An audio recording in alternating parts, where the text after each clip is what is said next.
Assalomu alaykum kanalimiz kuzatuvchilari va obunachilari. Bugun Aglanema Silverway gulimni yonidan chiqqan detkalari bor edi.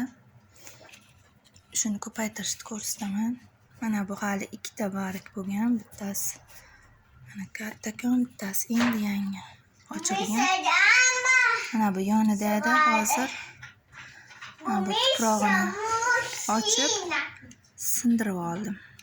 Mana yonidan ildizlab ketgan ekan. Buni nimasi barki o'zi 3 ta edi. Shuning uchun mana shuni ajratib ekamiz hozir.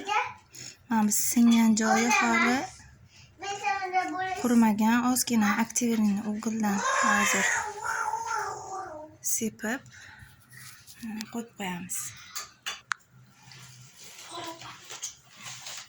Manaki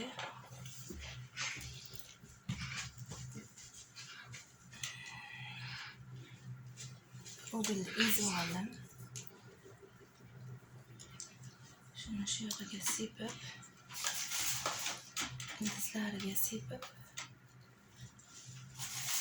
ekamiz. Mana o'ziga mos, mana ishlatilgan stakan bor, tagini teshib oldim.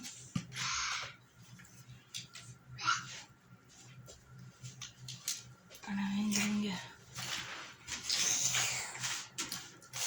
tagiga ozroq tayyorlangan tor, perlet, vermikulit aralashgan tayyor universalni gruntimizga mana aktiverini o'g'illarida sepib,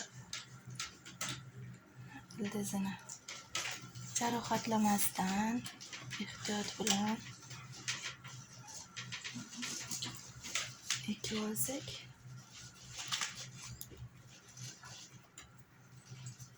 o'ziga mos shu kichikroq stakanga ekmasalaring keyin o'sishi qiyin bo'ladi. Yaxshi ildizi rivojlanishi uchun kerak.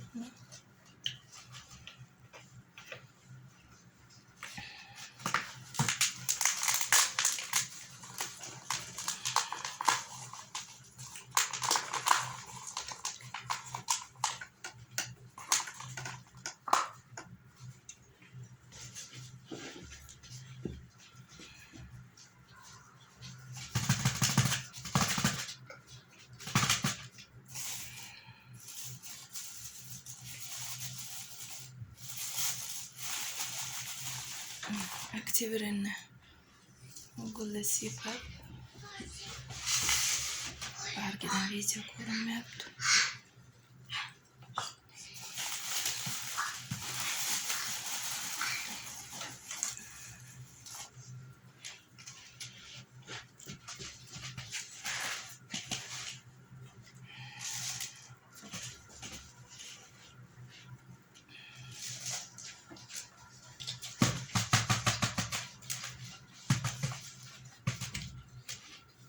O'zi o'sayotgan rog'dan ham solib yuboray. Stressga tushmay yaxshi o'sib ketadi unlashib.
qolgan detkasi ham 3 ta barg bo'lgandan keyin bemalol ajratib olaveramiz.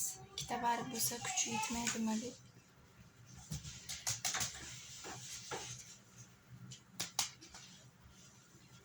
Mana ekib oldik.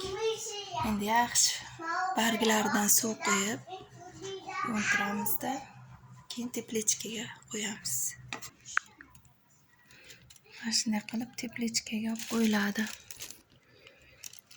Og'zi ochiq turadi shu turishda. Bo'ldi, ustiga barglariga suv quyib, tagiga suv quyib qo'ydim. Hammaga xayr, sog' salomat bo'linglar.